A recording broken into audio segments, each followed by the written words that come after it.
la traversée de la mer Rouge. Et c'est la traversée de la mer Rouge qui a définitivement séparé les Israélites des Égyptiens. Voilà, c'est pour ça que le baptême est vraiment fondamental. Une fois qu'on est passé par la repentance, parce que certains peuvent s'arrêter à la repentance et penser que c'est terminé. Mais non, il faut aller vraiment jusqu'au baptême d'eau par immersion. C'est très très important. Parce que les Israélites, Pharaon leur a donné la permission de sortir d'Égypte. C'est un peu quand on se répand et qu'on commence à cheminer vers le Seigneur. Mais une fois qu'ils ont commencé à avancer, Pharaon a dit, mais qu'est-ce qu'on a fait? Et Pharaon, c'est l'image du diable, en fait. C'est l'image du malin. Et l'armée de Pharaon, c'est l'image des démons, en fait, qui travaillent avec le diable. Et donc, ils se sont rendus compte que mais c'était une erreur de laisser partir. Et c'est la même chose, en fait, quand nous avons fait notre repentance et qu'on n'est pas encore passé par le baptême. C'est-à-dire que au moment où le diable se rend compte qu'on veut vraiment sérieusement s'engager avec Dieu, tout de suite, il va essayer de venir nous rattraper. Et le Seigneur a permis que le peuple puisse traverser la mer Rouge pour les séparer définitivement. Tant qu'ils n'avaient pas traversé cette mer Rouge-là, ils étaient rattrapables encore par le diable. Mais c'est une fois qu'ils ont traversé, ils étaient de l'autre côté, le Seigneur a refermé l'eau sur les Égyptiens. Là maintenant, ils ne pouvaient plus les atteindre. Et il y a un verset qui est très fort dans la parole de Dieu, lisons-le, par rapport justement à cette image-là. Il y a une parole que Moïse a dit aux Israélites. Et c'est vraiment une parole d'encouragement pour nous aussi.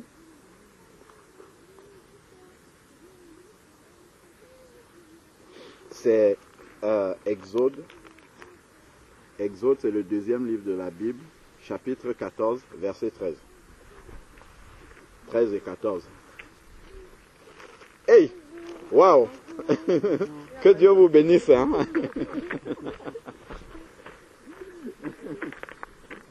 Soyez la bienvenue.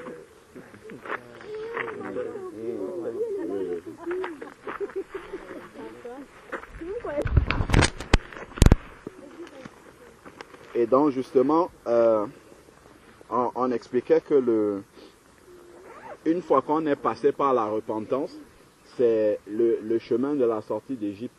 Donc l'Égypte étant le symbole de la vie qu'on avait quand on ne connaissait pas Dieu. Parce que les Israélites, ils étaient esclaves en Égypte. Et pour nous, ça représente l'esclavage du péché. Parce que ceux qui ne connaissent pas Dieu, ils ne savent pas qu'ils sont esclaves, ils pensent qu'ils sont libres. Ce qu'ils font, ils pensent que c'est par leur propre volonté qu'ils ont choisi de le faire. Mais en fait, ils sont inspirés et poussés par le diable pour faire ça. Parce qu'ils accomplissent la volonté du diable sans le vouloir. Pour accomplir la volonté de Dieu, il faut l'avoir décidé d'accomplir. Par contre, celle du diable, tu n'as pas besoin de décider. Il suffit juste de rester comme ça, de rejeter Dieu. Tu vas accomplir la volonté du diable naturellement. C'est pour ça que pour aller en enfer, on ne se prépare pas. Il suffit juste de rester, de ne pas accepter Dieu, tu y vas naturellement. Par contre, pour aller au ciel, il faut se préparer. C'est pour ça qu'il faut entrer par là, voilà, et persévérer jusqu'à la fin. Il y a vraiment une préparation à faire pour aller au ciel. Par contre, en enfer, pas besoin de se préparer. Donc, lorsque les Israélites ont commencé à cheminer, même s'ils sont sortis de l'Égypte, les Égyptiens pouvaient les rattraper encore. Le Pharaon pouvait les rattraper encore avec son armée. Mais c'est une fois qu'ils ont traversé la mer Rouge et étaient de l'autre côté, et Dieu a refermé la mer Rouge, là maintenant ils étaient séparés des Égyptiens. Là, ils avaient laissé les Égyptiens derrière eux, et maintenant ils étaient avec Dieu totalement, de l'autre côté. Et ils ont commencé une expérience totalement avec Dieu, sachant que le pouvoir des Égyptiens, le pouvoir du Pharaon ne pouvait plus agir sur eux, parce que lui, il était resté de l'autre côté de l'eau. Et ça, c'est vraiment une image forte par rapport au baptême. C'est que vraiment, la puissance des ténèbres, la puissance du diable qui pouvait agir sur toi, une fois que tu sors de là et étant véritablement repenti, c'est terminé. Elle ne peut plus agir. Le Seigneur dit dans Colossiens 1, verset 13, « Il nous a délivrés de la puissance des ténèbres et nous a transportés dans le royaume du Fils de son amour. Mais cette délivrance-là ne devient concrète, manifeste, c'est quand tu sors des eaux du baptême. Après que tu sois repenti. Parce que c'est quand tu sors des eaux du baptême, c'est quand Jésus est sorti des eaux du baptême que le ciel s'est ouvert. Et là, Dieu, on a entendu la voix du Père dans le ciel qui a dit, celui-ci est mon Fils. Et comme il est le chemin, c'est lui qui est le modèle. Donc quand un enfant de Dieu sort des eaux du baptême, c'est là que Dieu dit, celui-ci, il m'appartient. Et c'est écrit aussi dans la Bible, dans Acte 1, verset 41, que tous ceux, les 3000 qui sont passés dans les eaux du baptême, le jour de la Pentecôte, les 3000 ont été ajoutés à l'Église. Parce qu'ils ont reçu l'Esprit de Dieu à ce moment-là. Et là, en recevant l'Esprit de Dieu, on reçoit aussi le pouvoir de devenir enfant de Dieu. On le devient comme ça en recevant l'Esprit de Dieu. Et ça, c'est au moment du baptême que Dieu nous scelle réellement. Après la repentance, on devient réellement son enfant. Et là, on a l'autorité sur le diable maintenant. Il le dit dans Luc 10, verset 19. Voici, je vous ai donné le pouvoir sur les scorpions, les serpents et sur toute la puissance de l'ennemi. Une fois que tu es sorti de là, devenu enfant de Dieu, même si le diable même te présente devant, tu dis au nom de Jésus, je te chasse. Et il doit obéir parce que tu as l'autorité. Parce que tu as reçu l'Esprit de Dieu. Et c'est l'Esprit de Dieu en toi qui commande au diable de partir. Et il est obligé de partir et il sait qu'il doit partir. Mais tant que tu n'as pas validé encore, étant enfant de même étant repenti, tant que tu n'as pas validé de passer dans les eaux du baptême, le diable peut contester. Tu dis au nom de Jésus, il dit, toi tu es qui? Tu n'es pas enfant du royaume. Et Dieu ne peut pas prendre ton parti, parce qu'il a raison. Le diable connaît les Écritures. Si le diable vient avec un verset auquel tu n'as pas obéi, Dieu ne peut rien faire. Il dit, oui, ok, il est repenti, mais il n'est pas passé dans les eaux du baptême. Donc Dieu ne va pas intervenir pour toi, sinon il serait injuste. Donc même avec le diable, le Seigneur est juste. Donc regardons le verset que je voulais lire. C'est dans Exode chapitre 14, verset 13 à 14, qui montre vraiment la séparation que Dieu fait au moment où on passe dans les eaux du baptême. Il nous sépare réellement, totalement de la vie passée. C'est écrit, verset 13, Exode 14, Moïse répondit au peuple, soyez sans crainte,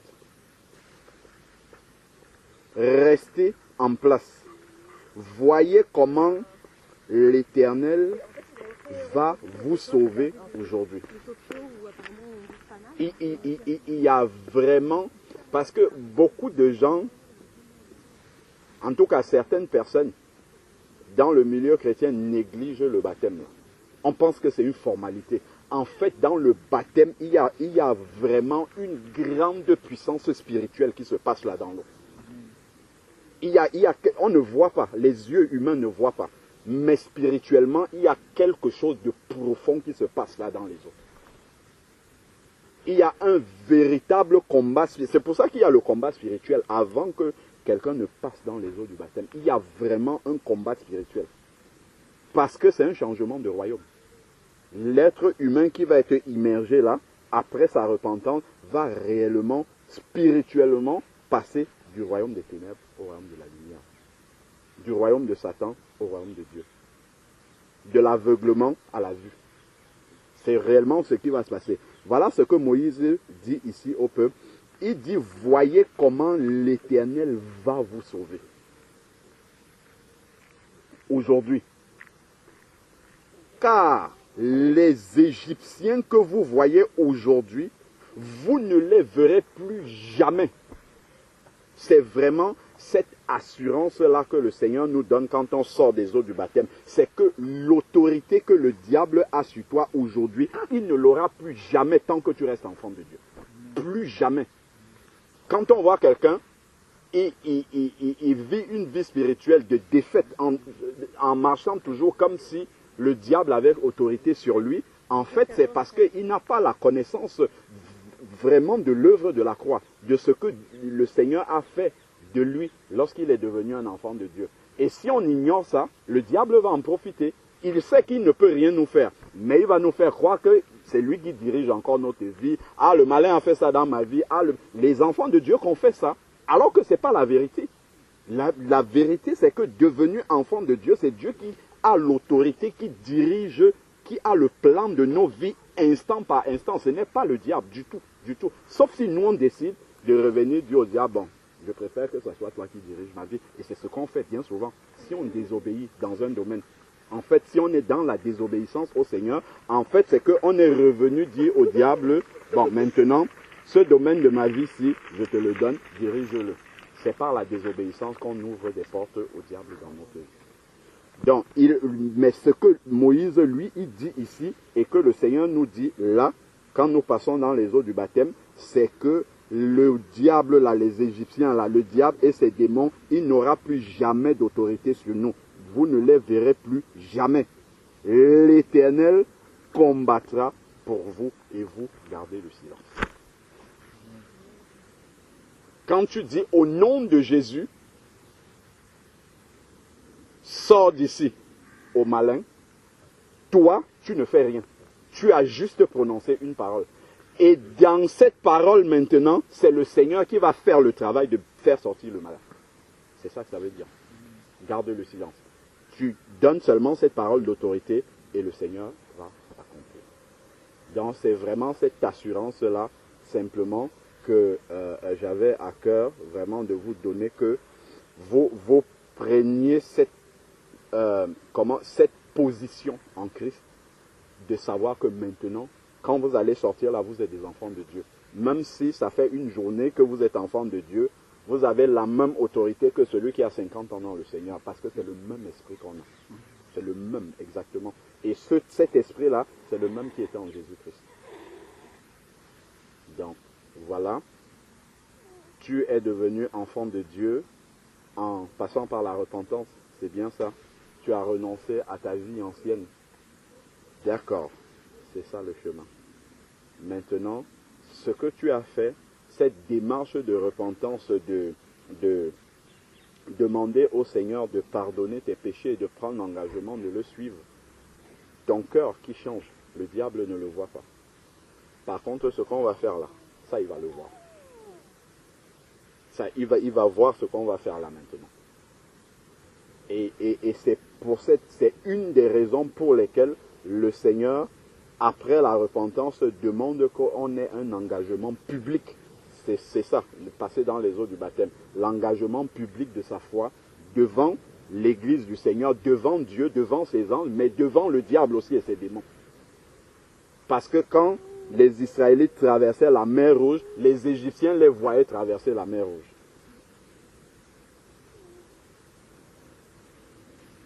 Donc, que Dieu vous bénisse. Maintenant, on peut passer dans les eaux. On va descendre, gloire au Seigneur. On va prier et puis on va commencer à partager. Parce que le temps va aller vite.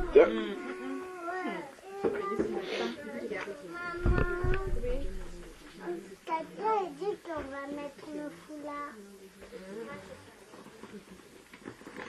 Je vais mettre le foulard.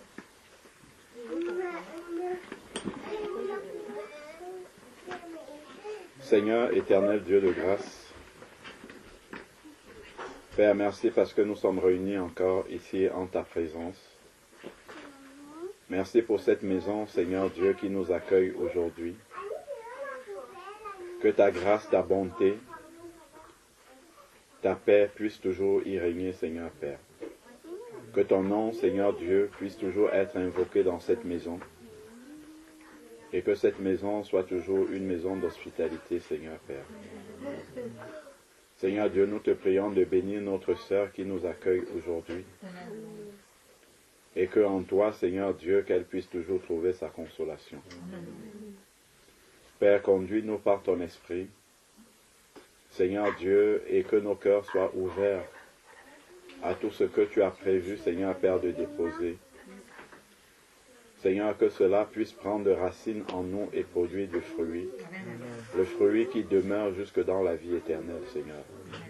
Nous voulons encore te dire merci, Seigneur Dieu, pour nos bien-aimés que tu as permis que nous puissions conduire dans les eaux du baptême, Seigneur Père. Merci d'avoir disposé le temps, Seigneur Dieu. Nous avons vu encore, Seigneur Père, combien tu as l'autorité, Seigneur Dieu, même sur la nature. Père, cette journée qui avait commencé dans la pluie, nous avons vu comment tu as disposé le soleil, Seigneur Père, afin que cela puisse être possible, Seigneur Dieu. Nos cœurs se tournent, Seigneur Père, pour t'exprimer notre reconnaissance. Père, nous te bénissons encore parce que c'est une grande joie, c'est un grand encouragement pour nous de voir la famille en Christ s'agrandir, Seigneur. De voir les âmes, Seigneur Père, que tu attires encore à toi, Seigneur Dieu, afin que l'arche soit pleine, Seigneur Dieu Tout-Puissant. Merci infiniment. Père, que nos cœurs soient encore ouverts et que tu apportes, Seigneur Dieu, ce dont nous avons besoin, Seigneur Père, pour avancer avec toi. Père, que toute la gloire te revienne au nom de Jésus-Christ. Amen. Avant de passer à autre chose, je vais commencer à partager quelques paroles avec la sœur Miphone là, qui nous visite aujourd'hui. Oui. Je vais mettre sur...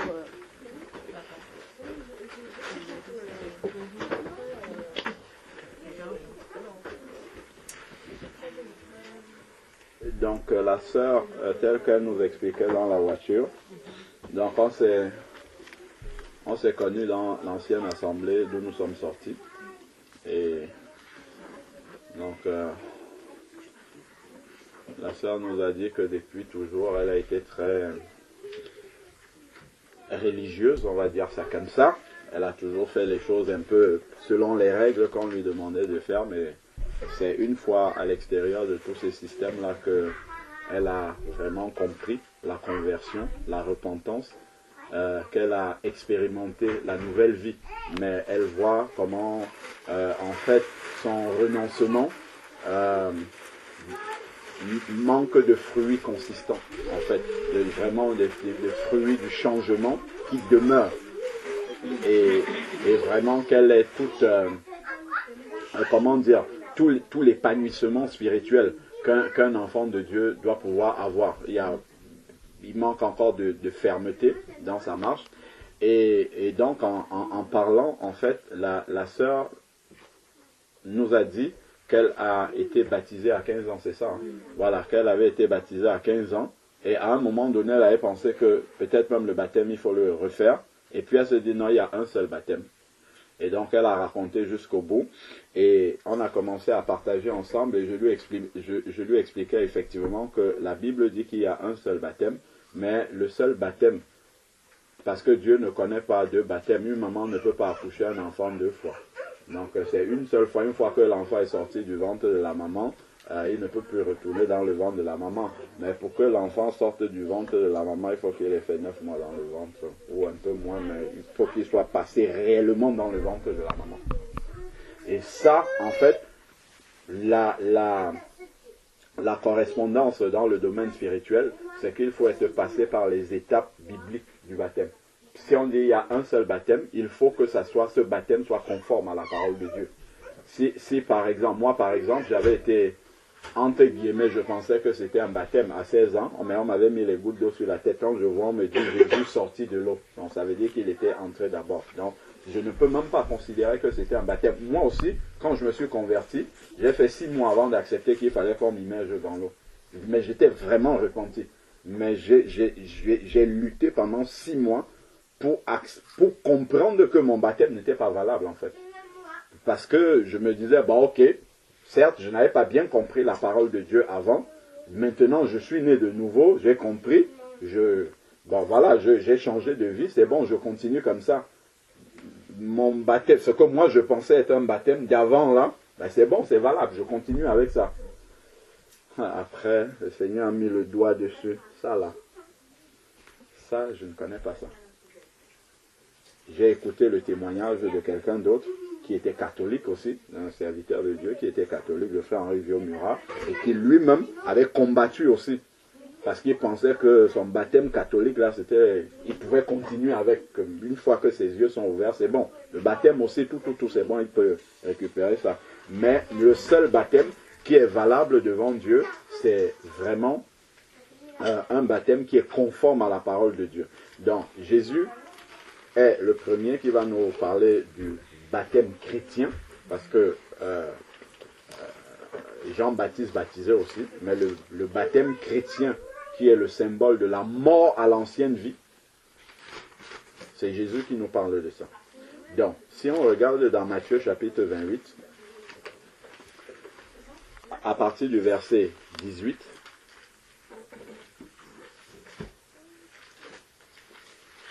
à 15 ans, c'est un pasteur qui t'avait baptisé? Oui. D'accord. Okay. Alors, dans Matthieu chapitre 28, verset 18,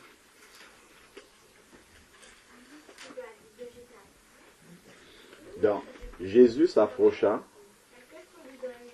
et leur parla ainsi: tout pouvoir m'a été donné dans le ciel et sur la terre. Allez, faites de toutes les nations des disciples. Donc c'est une fois que les gens sont... il y a un ordre dans tout ce qui doit être fait. Il dit, faites de toutes les nations des disciples. Une fois qu'ils sont disciples, baptisez-les au nom du Père, du Fils et du Saint-Esprit. Et c'est après qu'on va leur enseigner à observer tout ce que je vous ai prescrit. Pourquoi? Parce que c'est au moment du baptême qu'ils reçoivent l'Esprit Saint qui va leur permettre de comprendre les enseignements qu'ils vont recevoir. Si on commence par enseigner comme on fait un peu aujourd'hui, où on prépare les gens en faisant des cours de baptême, on enseigne quelqu'un qui n'a pas l'Esprit de Dieu, il ne peut pas comprendre ce qu'on lui enseigne. Pour comprendre la profondeur de la parole de Dieu, il faut avoir l'Esprit Saint pour le comprendre. Donc, déjà, ça, dans beaucoup de milieux chrétiens, on renverse ça. Et on commence d'abord par enseigner les gens en disant qu'il faut qu'ils comprennent ce qu'ils vont faire. Et on leur enseigne toute la parole de Dieu. Mais alors, ils n'ont pas l'Esprit de Dieu. Jésus, lui, il a dit, faites de toutes les nations des disciples. C'est d'abord ça. Et qu'est-ce que ça veut dire faire de quelqu'un un disciple? Allons dans Luc chapitre 24, c'est le dernier chapitre. Luc chapitre 24. Luc chapitre 24, on va prendre vers les derniers versets. À partir du verset 46. Verset 45 même. Luc 24, verset 45. Il est dit, alors, c'est Jésus, il ouvrit l'intelligence. Il ouvrit l'intelligence à ses disciples pour comprendre les Écritures. Même les disciples de Jésus ne comprenaient pas les Écritures jusqu'au moment où Jésus est en train de partir. Eux-mêmes ne comprenaient pas les Écritures. C'est normal, ils n'avaient pas l'Esprit Saint. Ils ne pouvaient pas comprendre les Écritures parce qu'ils n'avaient pas l'Esprit Saint. L'Esprit Saint, Jésus le leur a donné dans Jean chapitre 20. Après la résurrection, il est venu au milieu de ses disciples. Il a dit, recevez l'Esprit. C'est là que eux-mêmes sont nés de nouveau. Jean chapitre 20 à partir du verset 19. Le soir de ce jour, qui était le premier, on va revenir dans Luc 24 et dans Matthieu 28. Dans Jean chapitre 20 verset 19. Le soir de ce jour qui était le premier de la semaine, les portes du lieu où se tenaient les disciples, étaient fermées par la crainte qu'ils avaient des Juifs. Jésus vint et debout au milieu d'eux, il leur dit, que la paix soit avec vous. Quand il eut dit cela, il leur montra ses mains et son côté. Les disciples se réjouirent en voyant le Seigneur. Jésus leur dit de nouveau que la paix soit avec vous. Comme le Père m'a envoyé, moi aussi je vous envoie. Après ces paroles, il souffla sur eux et leur dit, recevez l'Esprit. Recevez l'Esprit Saint. Ça veut dire qu'avant, ils ne l'avaient pas. Normal, ils ne pouvaient pas comprendre les Écritures. Donc, le Seigneur, revenons dans Luc 24, le Seigneur leur a donc ouvert l'intelligence pour qu'ils comprennent les Écritures. Et là maintenant, ce n'est qu'une fois qu'on a reçu l'Esprit Saint qu'on peut comprendre les Écritures.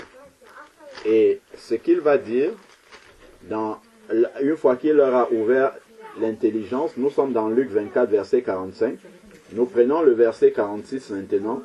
Il est dit, et il leur dit, ainsi il est écrit. Donc il va s'appuyer sur les Écritures. C'est pour ça qu'il a commencé d'abord par leur ouvrir l'intelligence, parce que ce qu'il va leur dire s'appuie sur les Écritures. Donc il est écrit que le Christ souffrirait et qu'il ressusciterait d'entre les morts le 3e jour. Et que la repentance en vue du pardon des péchés serait prêchée en mon nom à toutes les nations, en commençant par Jérusalem. C'est la même chose quand il dit dans Matthieu 28, allez, faites de toutes les nations des disciples. Faire de quelqu'un un disciple, c'est lui prêcher la repentance. S'il accepte, il devient un disciple de Jésus. Et immédiatement après, il faut le baptiser. Revenons maintenant pour appuyer ce que nous sommes en train de dire. Prenons Actes chapitre 2.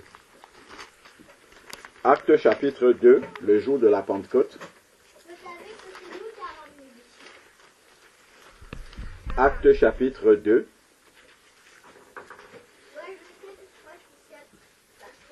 Le jour de la Pentecôte, il est écrit à partir du verset 37. Donc, si on commence au verset 14, Pierre va prêcher le message de la résurrection de Christ. Et au verset 37, il y a quelque chose qui se passe. Après avoir entendu cela, ils eurent le cœur vivement touché.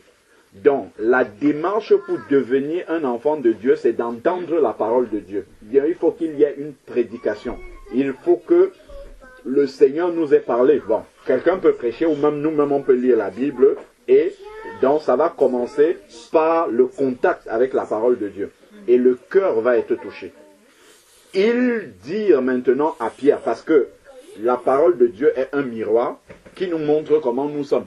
Et quand on voit que l'image que la parole de Dieu nous renvoie n'est pas conforme à celle que Dieu veut qu'on ait, on comprend qu'il faut qu'on change. Et c'est là où il demande, frères, que ferons-nous? À Pierre et aux autres apôtres. Pierre va leur dire, et c'est la même chose que Jésus a dit. Jésus a dit, faites de toutes les nations des disciples. 1. 2. Baptisez-les. 3. Enseignez. Pierre leur dit, repentez-vous. C'est la même chose que Jésus a dit, devenez faire des nations des disciples. C'est-à-dire, prêchez-leur la repentance. S'ils acceptent, ils deviennent des disciples. C'est la même chose que Pierre dit ici. Repentez-vous et que chacun de vous soit baptisé au nom de Jésus-Christ. Le baptême est une conséquence de la repentance. Un baptême sans repentance est un baptême qui n'est pas valable devant Dieu. Parce qu'en fait, ça n'a pas de signification biblique. Parce que le baptême, on va lire ça, allons dans Romains. Si nous prenons dans Romains chapitre 6, Romains c'est juste après Actes des Apôtres. Romains chapitre 6 nous explique à propos du baptême d'eau. Romains chapitre 6, à partir du verset 3. Romains chapitre 6, à partir du verset 3, dit: ignorez-vous que nous tous qui avons été baptisés en Jésus-Christ, c'est en sa mort que nous avons été baptisés. Verset 4, nous avons été ensevelis, c'est-à-dire enterrés, comme on disait tout à l'heure. Nous avons été ensevelis avec lui dans la mort par le baptême, afin que, comme Christ est ressuscité d'entre les morts, par la gloire du Père, de même, nous aussi, nous marchions en nouveauté de vie. Nous ne pouvons marcher en nouveauté de vie en sortant des eaux du baptême que si on est mort réellement à notre ancienne vie. que si on s'est repenti réellement de notre ancienne vie. Sinon, il n'y a pas de résurrection. C'est là où le baptême même prend sa signification. Il faut que l'ancienne vie soit réglée complètement par la repentance. Là, on peut enterrer cette ancienne vie-là. Mais si l'ancienne vie n'a pas été réglée, mise à nu devant le Seigneur par la repentance, qu'on a pris l'engagement de renoncer, en fait, si on nous plonge dans l'eau, ce n'est pas différent de prendre un enfant là, il ne sait pas de quoi il est question. Comme tu fais le bain à l'enfant, tu le plonges dans l'eau, il ressort pareil. Donc, il n'y a rien qui change. Spirituellement, il ne s'est rien passé. Rien du tout. Pour que spirituellement, il se passe quelque chose, quand on dit « je te baptise au nom de Jésus », il faut qu'il y ait eu la repentance préalable. Et là maintenant, quand on va dire « je te baptise au nom de Jésus », Jésus va valider la repentance. Le baptême, en fait, c'est valider la repentance. Allons dans Actes chapitre 2. On va continuer au verset 38. Actes chapitre 2, on était en train de lire le verset 38. Où Pierre a dit, repentez-vous et que chacun de vous soit baptisé au nom de Jésus. On a lu jusque là, mais il y a une virgule après. Après la virgule, il dit, pourquoi est-ce qu'on doit être baptisé? Il dit, pour le pardon de vos péchés. Normalement, quelqu'un qui est repenti peut dire, bon, ça y est, c'est bon, mes péchés sont pardonnés. Mais il dit ici là qu'on doit être baptisé pour le pardon de nos péchés. C'est-à-dire que pour que ta repentance initiale, quand tu deviens un enfant de Dieu, soit validée par Dieu, il faut que tu passes dans les eaux du baptême. Parce qu'en passant dans les eaux du baptême, c'est là où Dieu va valider cette repentance-là. Mais si on t'a pris comme ça, tu n'es pas repenti, on te plonge dans les eaux du baptême, tu es mort à quoi? À rien du tout. On enterre quelqu'un qui n'est pas mort. Est-ce qu'on enterre des vivants? Non. Ta vie ancienne, quand tu la vis encore pleinement, si on te prend vivant, on n'enterre pas quelqu'un qui est vivant. Il faut enterrer quelqu'un qui est mort réellement. Donc il a réalisé que cette vie ancienne-là n'est pas bonne devant Dieu. Et il dit, Seigneur, je me repens de cette vie-là. Et donc là maintenant, on va prendre cette vie-là dont il a renoncé et on va le débarrasser de cette vie-là en l'enterrant dans les eaux du baptême. Et comme ça, quand il sort avec une vie nouvelle. Regarde un peu ce qui se passe. Quand quelqu'un meurt, on ne va pas laisser cette personne-là au milieu des vivants. On va creuser le sol. Creuser, et on va mettre la personne dans un cercueil et on va ensevelir la personne dans la terre et on va recouvrir pour que entre la personne qui est morte, qui est restée dans la terre et ceux qui sont vivants, qu'il n'y ait pas de communication. Si on laisse un mort au milieu des vivants, qu'est-ce qui va se passer? L'odeur de la décomposition, de la putréfaction, parce que le corps va commencer à pourrir, ça va empester ceux qui sont vivants. L'odeur, la mauvaise odeur. Donc, imagine maintenant quelqu'un qui vit, il est vivant. Et sur ton dos, tu as un cadavre. Partout où tu vas, tu as un cadavre qui est sur le dos. Le cadavre commence à se décomposer sur toi. Toi qui portes ce cadavre-là, est-ce que tu peux être en santé? Quelqu'un qui est né de nouveau, qui n'est pas baptisé, il porte le cadavre de son ancienne vie sur lui. Donc il ne peut pas avoir une vie spirituelle épanouie. C'est normal parce qu'il y a encore une communication entre son ancienne vie et la nouvelle. Parce qu'il marche avec le cadavre de son ancienne vie sur lui. Voilà pourquoi, si tu regardes tous les cas de baptême, sans aucune exception dans la parole de Dieu à partir du livre des Actes, à chaque fois que quelqu'un se repentait, il se convertit, les minutes d'après on le baptise. On ne le laissait même pas une journée comme ça. Même de nuit, il y a eu un cas dans Acte 16 où quelqu'un s'est converti. La nuit, on n'a pas attendu le matin, on l'a baptisé immédiatement. Pour qu'il y ait la séparation complète entre son ancienne vie et sa nouvelle vie. Si nous allons dans Acte chapitre 19. C'est l'exemple dont je te parlais tout à l'heure. Actes chapitre 19. Actes chapitre 19.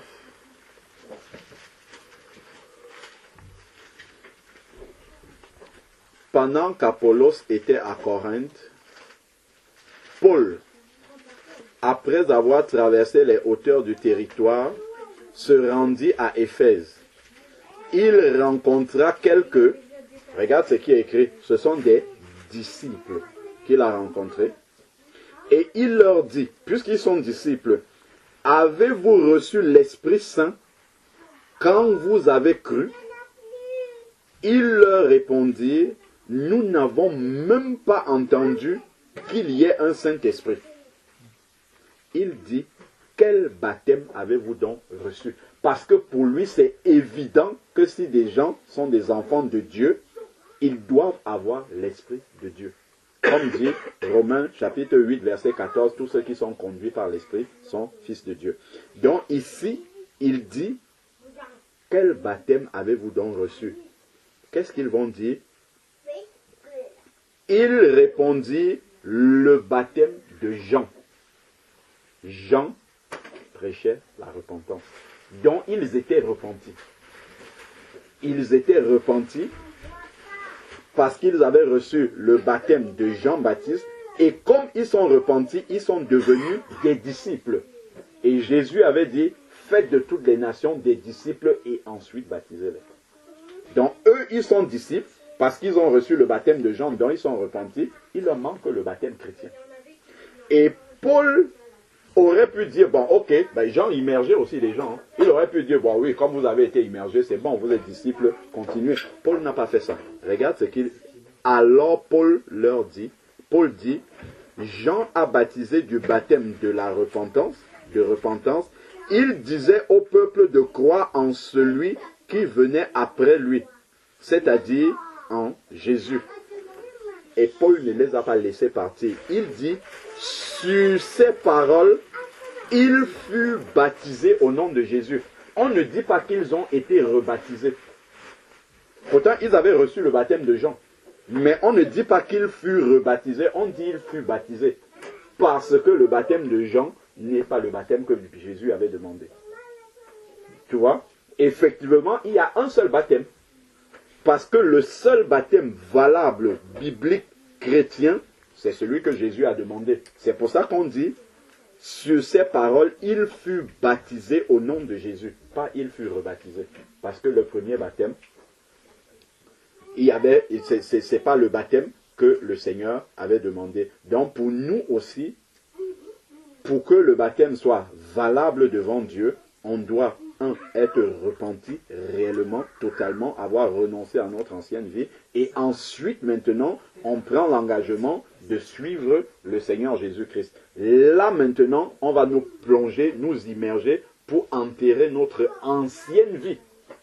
Si maintenant, je te demande, à 15 ans, quand on t'a immergé, qu'est-ce qu'on a enterré? Que me diras-tu? On n'a rien enterré. Il n'y a pas eu d'enterrement ce jour-là. Il y a eu un bain.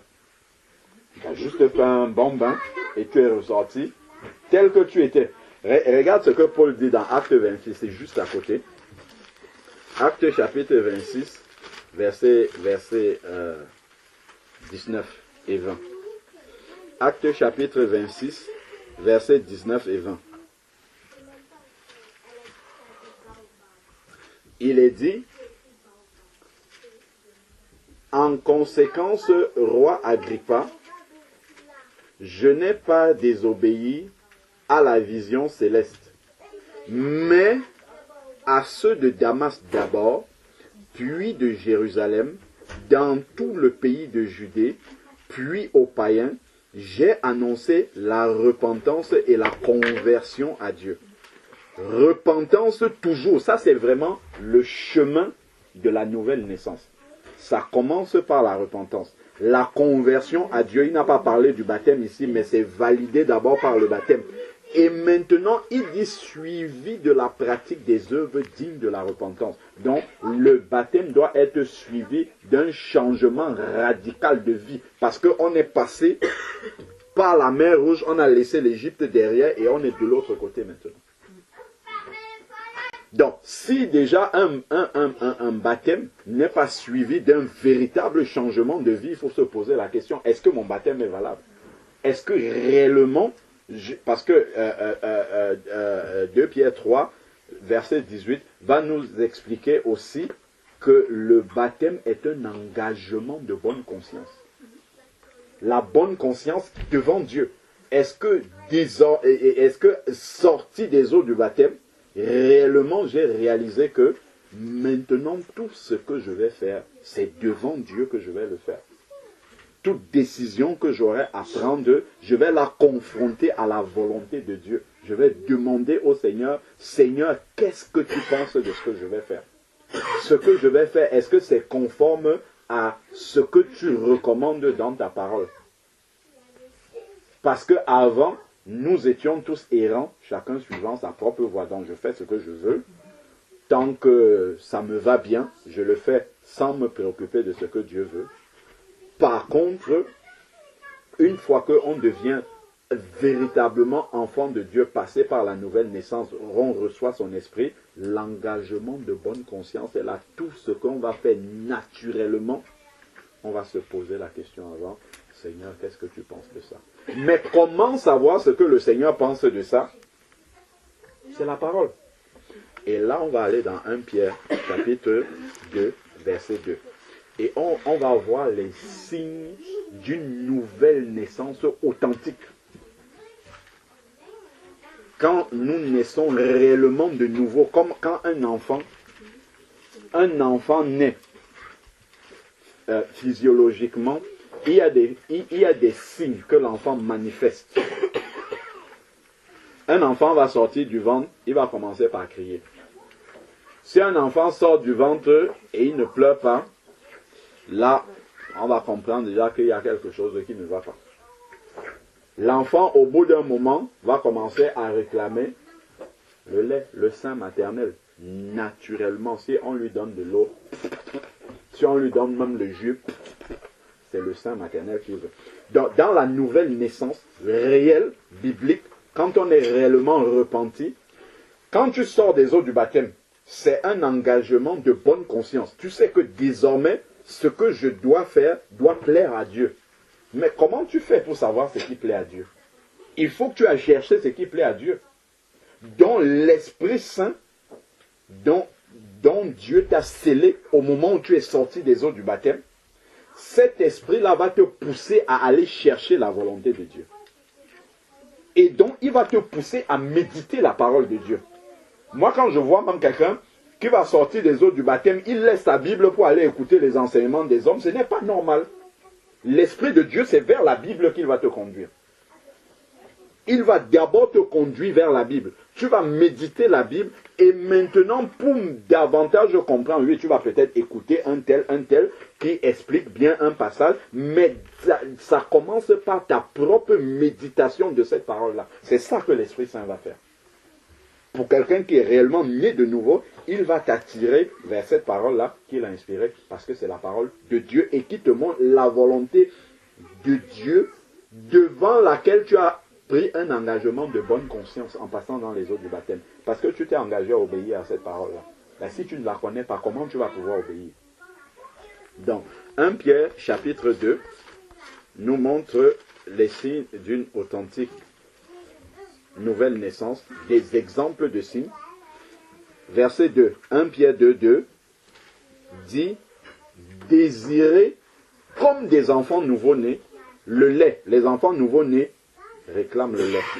Et il précise que c'est le lait non frelaté, c'est-à-dire le lait non frelaté de la parole, c'est la saine doctrine. Si vous donnez à un enfant une substance autre que le lait maternel, l'enfant n'accepte pas ça. Si quelqu'un est réellement né de nouveau et qu'on lui donne des fausses doctrines, normalement, s'il est réellement né de nouveau, en peu de temps, il va se rendre compte que ça, ce n'est pas la parole de Dieu. Ça, ce n'est pas la parole du maître. Il y a des choses qui sont erronées là-dedans. Et donc, il dit désirer comme des enfants nouveau-nés. Un enfant nouveau-né n'a pas besoin qui est en bonne santé. Il n'a pas besoin si on ne lui donne pas son lait, qu'est-ce qu'il va faire? Il va pleurer. Il va pleurer naturellement pour qu'on lui donne, jusqu'à ce qu'on lui donne le lait. Quand on va lui donner le lait, là, il va se taire. Mais tant qu'on ne le lui a pas donné, il va pleurer. Donc, quelqu'un qui est réellement né de nouveau, c'est comme ça qu'il va désirer cette parole-là. Et un enfant nouveau-né, il va peut-être avoir 4-5 tétés par jour. De la même manière, quelqu'un qui est né de nouveau, au moins 4-5 fois par jour, ou bien toute la journée, même s'il n'a pas la Bible ouverte, sa pensée, son cœur sera en train de méditer sur la réalité de la parole de Dieu, sur les vérités de la parole de Dieu. C'est vers ça que son cœur sera attiré. Et c'est de cette manière-là, en fait, que tout ce qui est autre que la parole du Seigneur, les choses de la vie de tous les jours, tout cela va prendre une place secondaire dans sa vie. Et toute la place de la nouvelle vie va occuper, ça sera l'objet de sa pensée. Donc, afin que vous croissiez pour le salut, parce que quelqu'un qui est né de nouveau, ça ne s'arrête pas au baptême. Une fois qu'on est sorti des eaux du baptême, il faut manger cette parole-là pour grandir comme un enfant doit prendre d'abord le lait des nouveaux-nés là, après le lait de croissance, le lait, les petits pots, ainsi de suite. On passe de la nourriture du lait à la nourriture solide, donc la parole de Dieu plus consistante, ainsi de suite, en fonction de sa croissance spirituelle. Donc, le baptême, le seul, l'unique qui est dans la parole de Dieu, n'est valable que si on est réellement repenti, donc notre ancienne vie est réellement passée et qu'il faut l'enterrer. Donc, c'est au sorti de ce baptême-là que la puissance du nom de Jésus qui a été invoqué en te plongeant dans les eaux du baptême a un effet réel dans ta vie. S'il n'y a pas eu l'étape d'avant, qui est cette repentance, cette prise de conscience que ma vie d'avant n'honorait pas le Seigneur, en fait, en sortant des eaux du baptême, quand je parle même des eaux, c'est même pas un baptême en fait, c'est un bain. Réellement, c'est ça, c'est ce que ça veut dire. C'est-à-dire qu'on t'a mis dans l'eau. On a dit, verset 38, acte 2, 38, repentez-vous et que chacun de vous soit baptisé pour le pardon de tes péchés. Mais comment Dieu va te pardonner tes péchés si tu n'es pas repenti? On a dit, le baptême, c'est pour le pardon des péchés. Mais pour qu'un péché soit pardonné, il faut que tu aies demandé pardon. Donc, en fait, ce baptême-là, sans la repentance, ne peut pas être appelé un baptême chrétien. Donc tu n'es pas encore baptisé. Il faut que tu le sois rapidement. Ça va? Gloire à Dieu, le Seigneur est merveilleux. Hein? Amen. Amen.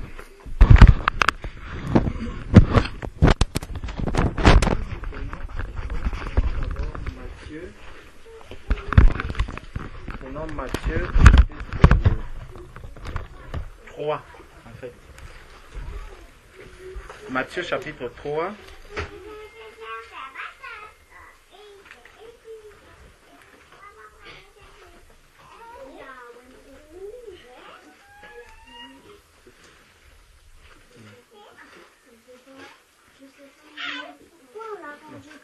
Avant d'aller dans Matthieu chapitre 3, prenons d'abord Matthieu 21.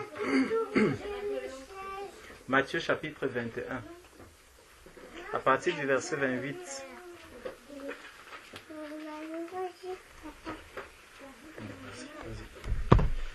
Et là-dedans,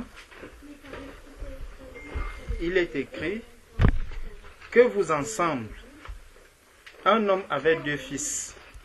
Et s'adressant au premier, il dit: mon enfant, va travailler dans ma vigne. Il répondit: je ne veux pas. Donc, Voilà un enfant à qui le père parle, et lorsque le père lui parle, il dit à son papa, je ne veux pas. Je vais d'abord revenir dans 1 Samuel parce que le frère a pris un passage où il parlait de l'enfant qui entend la parole, pour entendre la parole.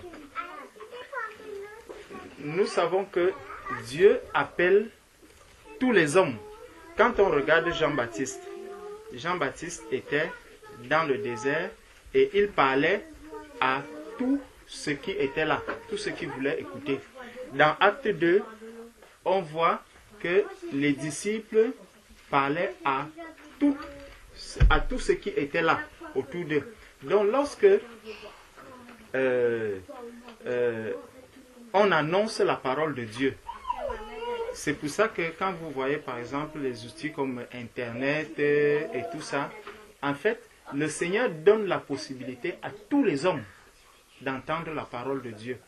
Peu importe le moyen par lequel la parole de Dieu va te parvenir.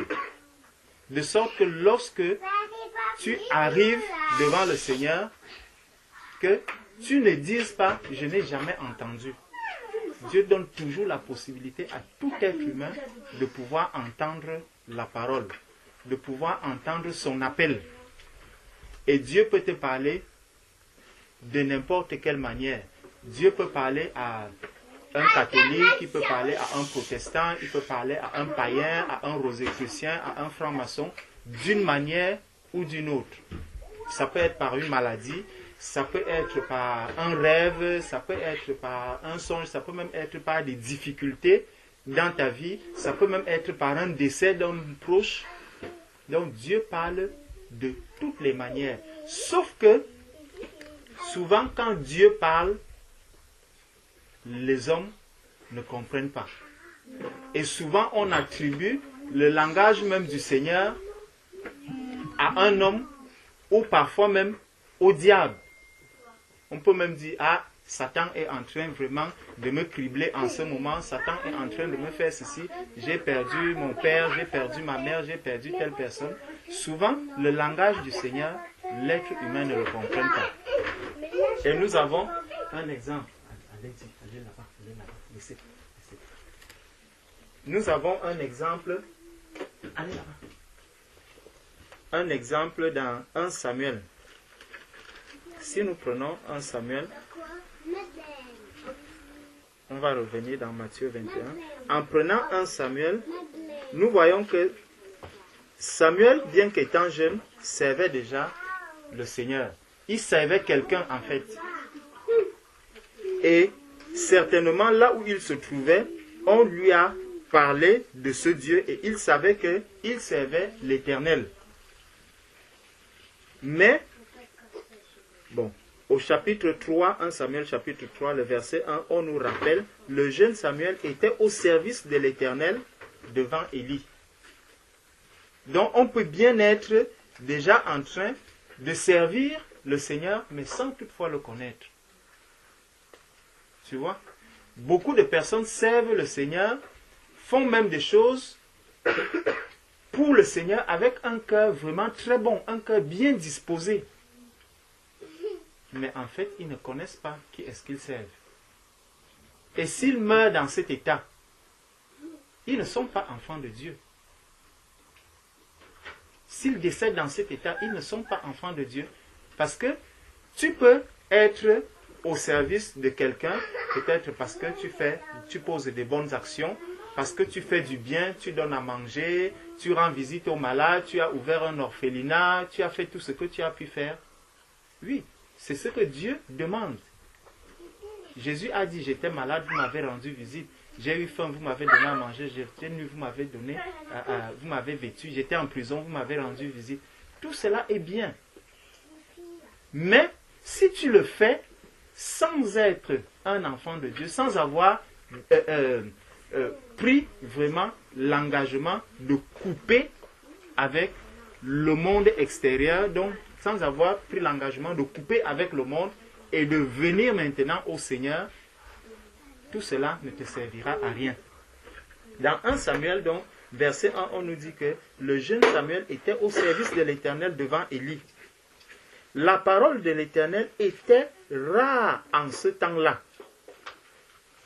La parole de l'Éternel était rare en ce temps-là. Aujourd'hui, on peut se dire que la parole de l'Éternel, elle n'est pas rare.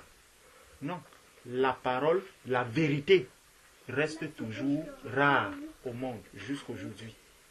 Parce que tout le monde va parler de Jésus, tout le monde va parler de Dieu, tout le monde va parler, mais très peu vont vous dire qu'il y a la croix.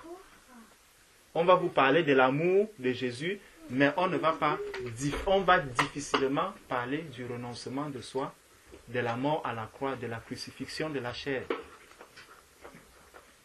Donc, la parole, elle est là, tout le monde la connaît. Bon, la Bible, elle est à la disposition de tout le monde.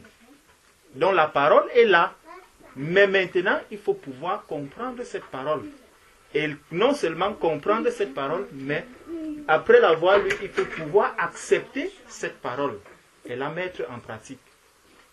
Et là, ça devient de plus en plus compliqué.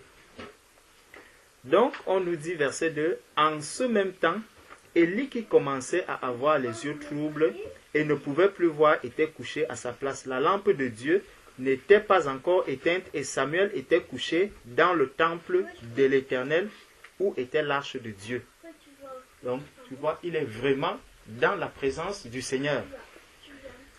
Alors l'Éternel appela Samuel et il répondit, « Me voici. »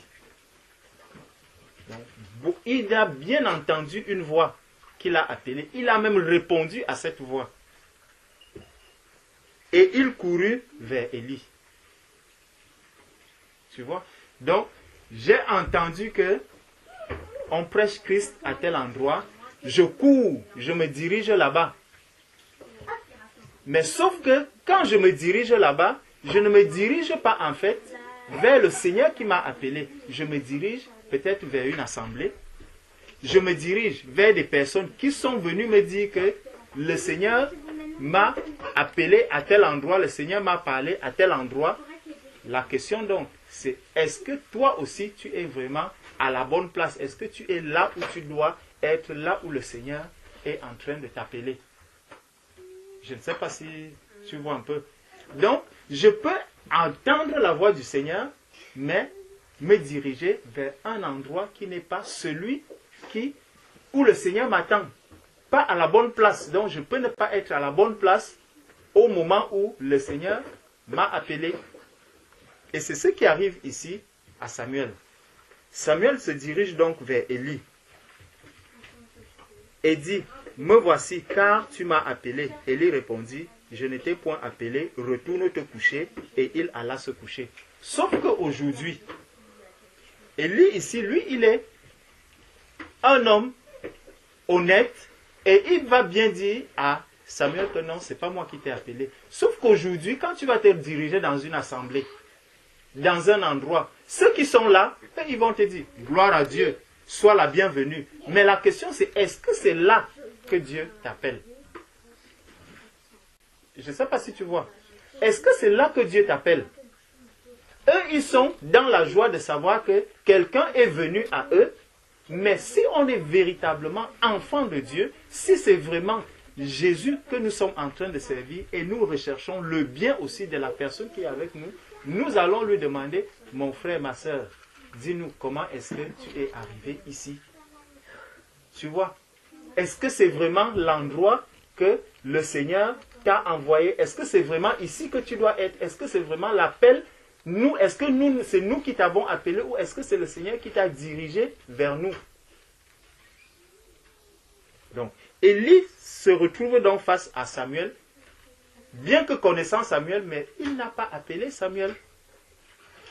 Donc, ce qui est déjà en train de se passer là, c'est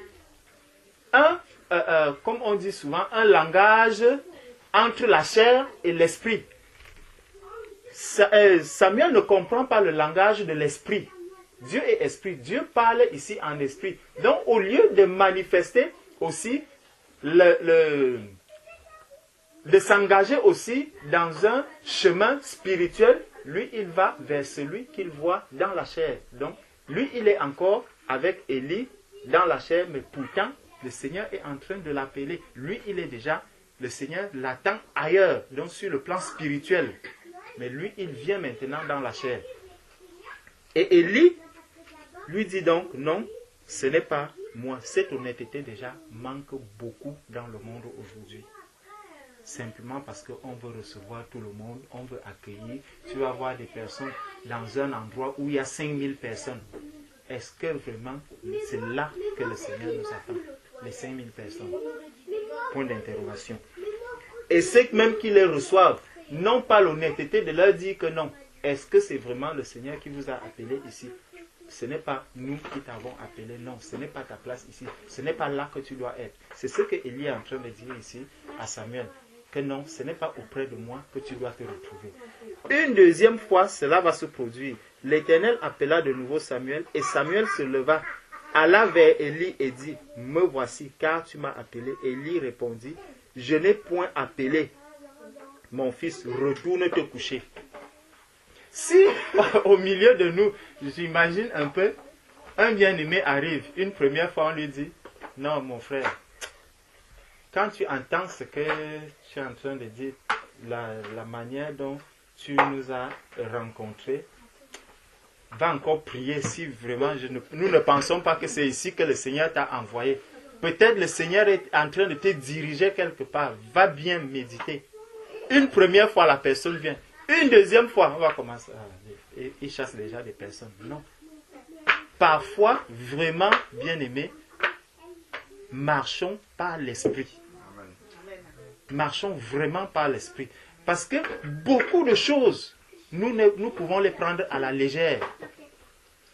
Comme ma soeur qui est arrivée, tu ne sais pas comment le Seigneur t'a conduit, mais tu te croyais baptisé depuis. Mais tu es arrivé et tu as parlé. Moi, dès que j'ai entendu, j'ai seulement dit, ma soeur, tu n'es pas baptisée. Ce n'est pas moi que tu l'as parlé, tu l'as dit. Mais j'ai juste entendu une phrase. Et dès que j'ai vu ça, par rapport à ce qui est dans la parole de Dieu, je comprends que ma soeur, tu n'es pas baptisée. Et tu es venu assister à un baptême. Amen. Amen. Parce que ça fait longtemps qu'elle devait venir. Hein. Voilà. Mais elle a choisi de venir au moment où il y a un baptême. Un baptême. Sans savoir qu'il y avait un baptême. Voilà. Donc, le Seigneur t'a conduit vraiment là où il faut pour que ton œil voit ce qu'il y a à faire. Amen. Et donc, il vient ici, au verset 7, Samuel ne connaissait pas encore l'Éternel et la parole de l'Éternel ne lui avait pas encore été révélée. Pourtant, il servait l'Éternel. Mais cette parole ne lui avait pas encore été révélée. Et Dieu le gardait parce que tout ce que le Seigneur voit vraiment le chercher, Dieu les préserve de beaucoup de choses. Tu peux être au service du Seigneur, tu sers le Seigneur, mais quand le Seigneur regarde ton cœur, il voit que ça, il y a beaucoup d'amour ici. Cette personne me cherche véritablement, mais il n'est pas encore tombé à la bonne place. Et c'est comme ça qu'il va te guider, jusqu'à ce que tu reçoives vraiment la vérité et que tu décides. Donc au verset 8, l'Éternel appela de nouveau Samuel pour la troisième fois. Et Samuel se leva, alla vers Élie et dit, me voici, car tu m'as appelé. Élie comprit que c'était l'Éternel qui appelait l'enfant. Et il dit, Samuel, va, couche-toi. Tu vois, là, couche-toi. Donc, dors. Les choses ne vont plus se passer comme tu l'imagines. Et si l'on t'appelle, tu diras, parle Éternel, car ton serviteur écoute. Et Samuel alla se coucher à sa place. L'Éternel vint et se présenta, et il appela comme les autres fois Samuel. Samuel. Et Samuel répondit, parle, car ton serviteur écoute. Alors l'Éternel dit à Samuel, voici, je vais faire en Israël une chose qui étourdira les oreilles de quiconque l'entendra. Tu vois, donc le Seigneur avait un message à donner à Samuel. Et il fallait que Samuel, comme il ne connaissait pas encore le Seigneur, comme il n'avait pas encore compris, parce que lorsque le Seigneur va parler ici à Samuel, Samuel est déjà disposé à écouter vraiment le Seigneur. Parce que dans les trois premières phases, si même le Seigneur venait agir en vision, peut-être Samuel allait être étourdi. Il n'allait pas prendre cela au sérieux. Mais il fallait vraiment qu'il se dirige vers un homme de Dieu et que l'homme de Dieu lui ouvre les yeux en lui disant, écoute, ce que tu entends là, ça ne vient pas d'un homme, ça vient de Dieu. Maintenant, rentre en toi dans le secret. Va maintenant dans le secret parce que quand tu es couché, tu ne te couches pas pour deux personnes, tu te couches pour toi seul. Je ne sais pas si quelqu'un ici dort pour deux personnes. Donc, quand tu dors, tu es vraiment seul. Tu es vraiment seul. Et là, quand le Seigneur vient et il lui parle, il lui dit maintenant que voici ce que j'ai à faire. Voilà pourquoi je t'appelle. Donc là, Samuel ne peut plus douter. Là, il a vraiment compris, il a entendu la parole de Dieu qui devait lui être adressée. Tu comprends un peu? Ce n'est pas que quelqu'un viendra encore lui dire que ceci, cela. Non, c'est Dieu lui-même qui est venu lui parler et l'avait déjà disposé. Il l'a préparé pour qu'il comprenne ce message. Bon. Donc, ça c'était juste par rapport à la manière dont le Seigneur va souvent parler à ses enfants, qu'il aime, ceux qui le cherchent. Quand on revient donc maintenant dans Matthieu 21 où nous étions, donc ça c'était juste une parenthèse.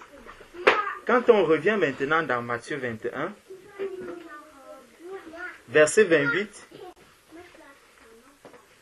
le Seigneur va donc nous dire que vous ensemble, un homme avait deux fils, et s'adressant au premier, il dit, mon enfant va travailler aujourd'hui dans ma vigne. Donc il lui donne un ordre. Il répondit, je ne veux pas. Ça c'est comme ça que tous ceux qui sont dans le monde se comportent. Quand quelqu'un est dans le monde, en fait, il a un cœur mauvais. Il a un cœur rebelle. Il est dans la rébellion parce que nous tous qui étions dans le monde, nous étions dans la rébellion. Quand quelqu'un vient, arrête, on ne me parle pas comme ça. Hein. Non, attends, tu m'as bien regardé. Tu crois que si tu portes le pantalon, je porte aussi le pantalon. On peut même porter le même pied du pantalon. Si tu... Donc, ça c'est, en fait, la rébellion, c'est comme ça le cœur de celui qui est dans le monde.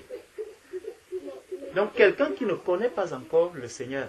Mais, quand bien même le Seigneur te parle de certaines choses, le Seigneur veut te montrer certaines choses, il t'annonce certaines choses, mais comme ton cœur n'est pas encore disposé, la première chose c'est que tu vas rejeter, tu vas refuser. Et les yeux doivent donc s'ouvrir. Donc, il dit directement, je ne veux pas. On nous dit ensuite, il fit quoi? Il se repentit. Tu vois? Et dès qu'il se repent, et il y alla. Il s'est repenti et il est allé. Donc, la repentance lui a donné maintenant d'avoir une autre attitude. Tu vois, la repentance lui a donné d'adopter un autre comportement qui est contraire à celui de départ. Au départ, il a refusé. Mais maintenant, dès qu'il s'est repenti, il s'en est allé. Avant de continuer, revenons à Matthieu chapitre 3. Matthieu chapitre 3, ça c'est Jean-Baptiste qui est là. Dans Matthieu chapitre 3, verset 2, on nous dit, bon, disons les deux premiers versets d'abord. En ce temps-là parut Jean-Baptiste prêchant dans le désert de Judée. Il disait, repentez-vous, car le royaume des cieux est proche. Ça, c'est ce que Jean-Baptiste prêchait. Là, dans Matthieu 21, on a vu qu'il y a eu un changement. Quelqu'un a d'abord dit non, donc il était dans la rébellion au départ. Dès qu'il s'est repenti, donc dès qu'il a compris ce que Jean-Baptiste, donc il a utilisé le remède que Jean-Baptiste est venu donner aux hommes. Le remède que Jean-Baptiste est venu donner aux hommes. Dès qu'il a pris ce médicament, il a consommé, la guérison est venue à lui et on nous dit que ça a totalement changé. Tu vois? Donc, dès qu'il prend le remède de Jean-Baptiste, que le Seigneur lui a dit, va donner ce médicament-ci aux hommes. Dès qu'il a pris ce médicament, c'est comme si dans son cœur, les choses ont changé et on nous dit, il est parti, il s'en alla. Bon, revenons dans Matthieu 3 et au verset 8. Bon, à partir du verset 7 même. C'est encore Jean-Baptiste qui parle. Mais voyant venir à son baptême beaucoup de pharisiens et de sadducéens, il leur dit, Matthieu 3 à partir du verset 7. Mais voyant venir à son baptême beaucoup de pharisiens et de sadducéens, il leur dit, race de vipères, qui vous a appris à fuir la colère à venir? Qui vous a appris à fuir la colère à venir? Donc tu vois que, en fait, le baptême que Jean-Baptiste, la repentance que Jean-Baptiste annonce, il dit ici que ça permet aussi aux hommes, ça permet aussi de fuir la colère à venir. C'est ce qu'il est déjà en train de leur dire. Donc pour échapper à la colère à venir, tu dois te repentir. Tu vois un peu? Donc c'est, regarde juste le médicament, le remède que le Seigneur a donné. La repentance. Qui permet, parce qu'il dit, qui vous a appris à fuir la colère à venir? Donc, la colère à venir, pour échapper à la colère à venir, il faut d'abord passer par la repentance. Si tu ne passes pas par la repentance, et c'est pour ça que tous ces hommes, Jean-Baptiste les avait déjà vus, que c'est des gens qui viennent à lui et qui veulent échapper à cette colère à venir. Ce n'est pas ce que Jésus a dit, hein. Ce n'est pas ce que Jésus a dit. Mais Jean-Baptiste, lui, il leur révèle cela, qu'il y a un mystère dans ce que je suis en train de faire. L'annonce que je vous fais au sujet de la repentance, c'est que ceux qui passent par la repentance ici échappent à la colère à venir. Mais vous, qui vous a appris à échapper à cela? Et la raison pour laquelle il leur pose la question, verset 8 maintenant, il dit, produisez donc du fruit digne de la repentance. Il y a un fruit qui naît immédiatement de la repentance. Et c'est ce fruit-là qui vient ici dans Matthieu 21. On voit dès qu'il s'est repenti, on nous dit, il alla, il est parti. Amen. Tu vois un peu? Donc, le fait que quelqu'un se repente te donne immédiatement l'accès à un changement de comportement. Et tu t'engages à une autre voie. C'est pour ça que quelqu'un qui va dire, je suis baptisé, mais je ne me suis pas repenti, en fait, il ne comprend pas ce qu'il a fait. Il ne comprend pas ce qu'il a fait. Dieu est complet. Dieu ne fait pas les choses à moitié. Il ne peut pas demander à quelqu'un de montrer, de révéler aux gens que non, ça c'est la colère. Ceux-ci, ils vont fuir la colère. Donc si quelqu'un passe déjà par la repentance, le cœur va changer et il passe d'un domaine à un autre domaine. Et la miséricorde de Dieu le conduit automatiquement au baptême et à tout ce qui s'ensuit. Et donc, en continuant ici, cela va être confirmé par la suite.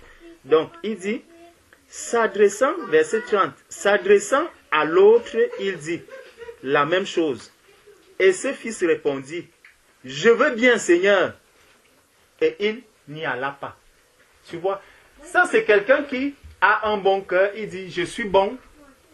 Bon, je vais faire les choses, je vais faire tout ce qui... Mais en fait, puisque cela n'est pas une œuvre même humaine, cela n'est pas une œuvre humaine. Même se repentir de ses péchés, ma soeur, cela ne vient pas d'un homme. Cela ne vient pas d'un homme. toutes ces personnes que tu vois qui font du bien et autres, demande-lui de se repentir. Si tu dis à quelqu'un, répands-toi, peut-être il va prendre l'arme et tirer sur toi. Ton supérieur, peut-être ton professeur ou ton supérieur hiérarchique dans ton lieu de travail, si tu lui demandes de se repentir, qu'est-ce que tu dis là? Tu me prends pour quelqu'un qui pêche? Tu me prends pour quelqu'un qui vole? On t'a dit que j'ai volé et tout. En fait, il ne connaît pas, il ne sait pas que, en fait, l'état dans lequel il se trouve, il est un pécheur. S'il n'a pas encore accepté le Seigneur, il est un pécheur. Tu peux te voiler les yeux en disant, non, moi je fais du bien, je ne vole pas, je ne fais pas ceci. Mais parce que tu n'as même pas accepté le Seigneur, tu es dans le péché, tu es un enfant du diable. Donc, il vient donc, il dit, je veux bien le faire, mais il n'y alla pas. Maintenant, la suite.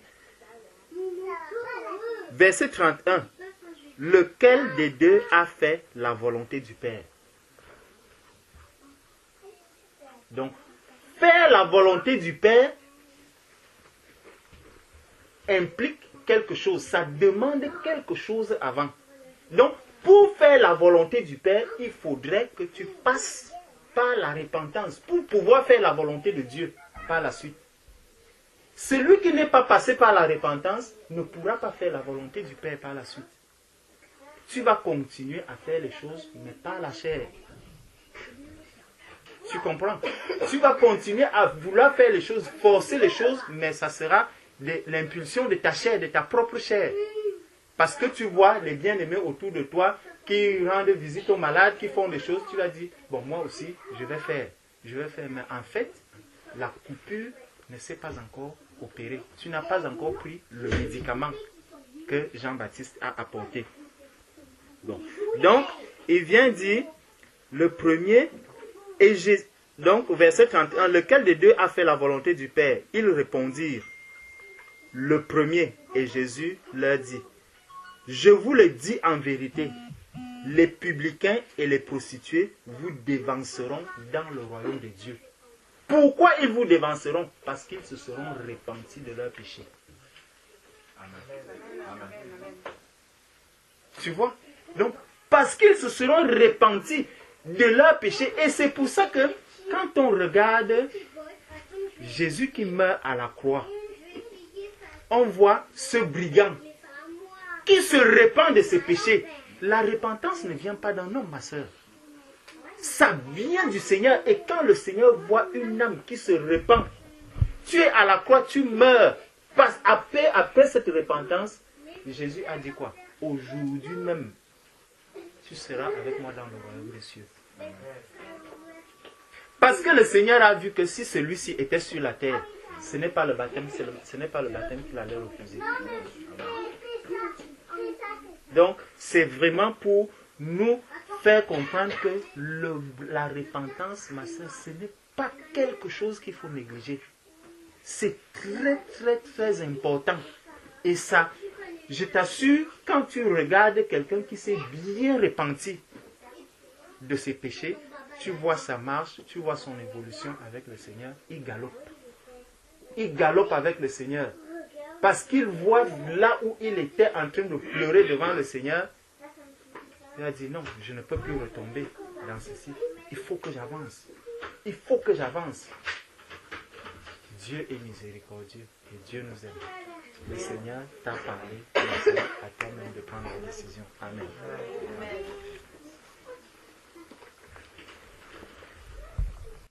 Ainsi de suite, et comme le frère le relevait, il a bien organisé les choses pour te montrer vraiment que c'est lui qui est en train de te conduire. Le fait que tu viennes, que tu parles de ça, qu'on mette le doigt dessus, que l'Esprit de Dieu mette le doigt dessus et qu'il te permette de voir un baptême et qu'on reparle de la repentance, ainsi de suite, c'est vraiment Dieu qui a exaucé des prières à sa façon, parce que tu as certainement fait des prières pour lui demander des réponses à d'autres sujets, mais lui t'a répondu. C'est un peu comme Nicodème qui vient, qui voit Jésus de nuit et qui demande à Jésus, mais Rabbi, nul ne peut faire ce que tu fais s'il ne vient de Dieu, et Jésus lui dit, ne t'étonne pas que je t'ai dit qu'il faut naître de nouveau. C'est-à-dire, Jésus lui met le doigt sur ce qu'il y a réellement, ce qui est important, urgent pour lui. Donc toi, tu peux aller dans la prière, mais Seigneur, je ne comprends pas ça, allez, hop, il te remet le point là. C'est ça là, c'est plus urgent d'abord. Parce que si ça c'est débloqué, tout le reste derrière va rentrer dans l'ordre, quoi. Il va marcher vraiment tel que je l'ai dit dans ma parole. Parce que si le Seigneur dit, voilà comment est-ce que cette maison doit être bâtie, la maison spirituelle que nous sommes, il faut poser la fondation. Après la fondation, il faut mettre telle brique à tel endroit, ainsi de suite. Si une brique manque quelque part, on ne peut pas bâtir la maison. On ne peut pas avoir la croissance spirituelle que le Seigneur a prévue. Si une pierre n'est pas à sa place. C'est-à-dire que si quelqu'un dit par exemple, je suis né de nouveau, il a été superficiel dans sa repentance. Même s'il est baptisé, quand il va commencer à marcher, ça se verra en fait. Il ne va pas grandir en Christ. Tu vas voir quelqu'un, il va te dire, ça fait 30 ans que je suis dans le Seigneur. Réellement, si tu viens, tu lui poses par exemple un problème spirituel que tu rencontres, il n'est pas capable de t'exaucer dans la profondeur, il va être superficiel. Parce qu'il a peut-être 30 ans dans le Seigneur, mais il a peut-être même pas une seule journée avec le Seigneur réellement. Parce qu'il n'est pas entré par la véritable porte. Quand on regarde la parabole des noces dans Matthieu 22, les gens viennent, ils sont nombreux, le Seigneur envoie aller dans les rues, prenez tout le monde, ramenez-les dans la salle. Quand tout le monde est maintenant dans la salle, la Bible dit que le maître passe, il regarde les vêtements des uns et des autres, il regarde. Après, il voit quelqu'un qui n'a pas les vêtements des noces. Il lui dit, mon ami, comment es-tu entré ici? C'est ça, quelqu'un peut, et ça fait mal en fait de le dire, il y a beaucoup de personnes qui sont dans les milieux chrétiens, mais qui ne connaissent pas Dieu du tout. C'est-à-dire que quand ils vont fermer les yeux au moment de partir, ils ont la certitude qu'ils vont rencontrer Jésus. Mais alors que le Seigneur ne les connaît pas du tout, du tout, du tout. Parce qu'ils ne sont pas entrés par la porte. Ils ont peut-être été soit baptisés avec les gouttes d'eau, ils ne sont pas entrés par la porte. Le Seigneur a dit, je suis le chemin, il n'y a pas un autre chemin. Il faut vraiment être entré selon le modèle que le Seigneur a donné dans sa parole. Si on est entré par un autre modèle, le Seigneur ne va pas adapter ce modèle-là. Il est venu, la personne était au milieu des convives, il dit, mais toi, comment tu es entré ici? Tu n'as pas les vêtements des noces sur toi.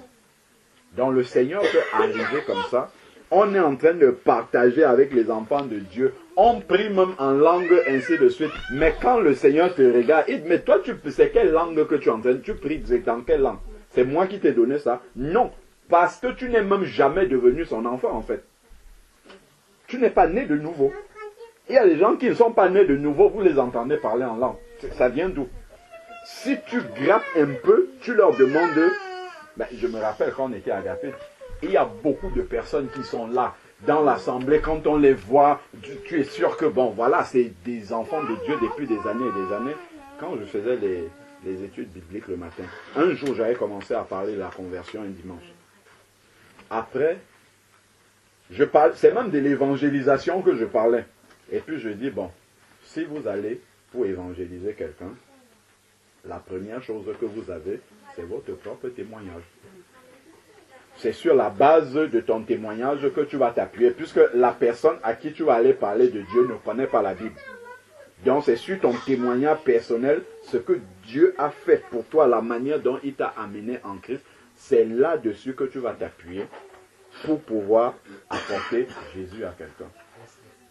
Et je demande à l'assemblée qui est remplie là, est-ce que chacun connaît son témoignage? Est-ce que quelqu'un est capable de prendre une feuille blanche et d'écrire son témoignage? Beaucoup de personnes ne connaissent pas, ils n'avaient pas de témoignage du tout. C'est des personnes qui sont remplies là dans la salle des noces. Si le Seigneur arrive, il va dire quasiment à tout, mais comment est-ce que vous êtes entrés? C'est la religion en fait. C'est la religion. Et par la grâce de Dieu, il y a une sœur après ça qui m'avait envoyé un message pourtant très engagé dans l'assemblée, président des jeunes, même à l'époque et tout, qui me dit que, mais quand tu as posé cette question-là, j'aime pourtant Dieu, je fais beaucoup de choses depuis toute petite et tout, je me suis posé la question, quel est mon témoignage? Je n'en avais pas. Et c'est là que je me suis rendu compte que je n'étais pas né de nouveau. Et ça, c'est vraiment important, en fait, si on veut bâtir une tour, vraiment un gratte-ciel, de poser bien la fondation. Si on rate la fondation, on peut, tout ce qu'on va bâtir là, c'est un château de sable. À un moment donné, ça va s'écrouler parce qu'on n'a pas bâti sur le fondement de la parole.